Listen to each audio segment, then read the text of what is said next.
Ертеде қалың тоғай ішіндегі үлкен бір үңгірде 3 аю тұрыпты. Олар түнімен тоғайды аралап, күні ысыған кезде үңгірге кіріп жатады екен. Ең ірісі және мықтысы Ақтөс аю болыпты. Қазандай тасты допша домалатып ойнайды екен. Күштілігіне мақтанып кішкене аңдарға маза бермепті. Bir күні түлкіні құйрығынан ұстап жұлғылайды. 2 аю болса былай дейді: "Түлкі бізге тиіскен жоқ қой, қоя бер", депті. "Бұл түлкі мені сыйлап жүрем десе жіберем", деп құйрығын бұрай түседі аю. Құйрығы ауырған түлкі қыңсылап: "Аю аға, босатшы мені, сыйлап жүрейін", деп жалыныпты. Аю сол кезде есіріп: "Енді түлкі мені сыйлап жүреді", деп мақтаныпты.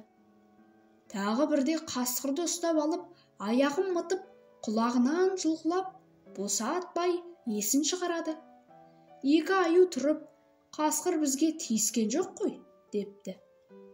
"Егер мені сыйлап жүремін десе, босатамын", деп гүр-гүр етіпті Ақтөс аю. Жаны қиналған қасқыр қырылдап: "Аю аға, сыйлап жүрейін", деп жалбарынады. Ақтөс аю 2 серігіне: "Енді мені қасқыр да сыйлап жүретін болды", деп қоқиланыпты.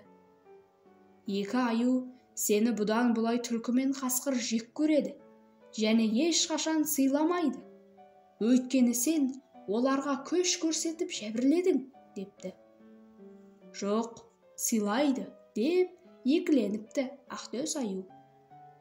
Ақыры 2 серігінен бөлініп кетіпті. Тоғайды аралап ұзақ жүреді.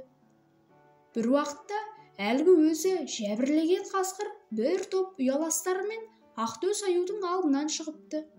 "Сен маған жазықсыз азап көрсетіп едің ғой. Енді бәріміз жабылып, сені талаймыз", депті қасқыр қорқытып. Көп қасқырдан зәресі ұшқан Ақтөс жуан бір ағаштың басына өрмелеп шығып алып, аман қалыпты. Қасқырлар біраз тұрып кетіп қалыпты. Сонан соң жерге түсіп жан-жағына қарап, сескеніп келе жатса, өзі жәбірлеген түлкі кездесіпті. Түлкі сызылып: "Аю аға, неден қорқып келесің?" деп жайын сұрапты.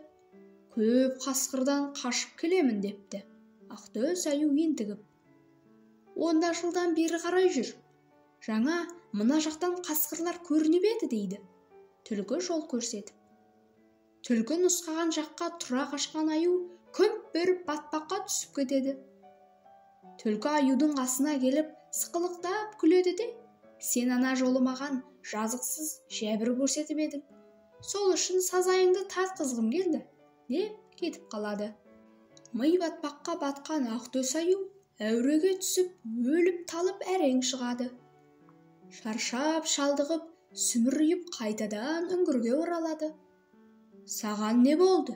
дейді 2 серігі. "Мені қасқырлар қоршап алып, талап тастай жаздады. Содан ағаштың басына шығып құтылып ем. Қайтып келе жатқанымда түлкі кездесті. Ол мені алдап батпаққа батырып кетті", дейді Ақтөс аю мұңайып. "Күшіңе сеніп, әлсіздерді күшпен сыйлатам деген ойың дұрыс емес екендігіне енді көзің жеткен шығар", депті 2 серігі. Осылайша ақымақ Ақтөс аю ақымақтығымен өмір сүріпті.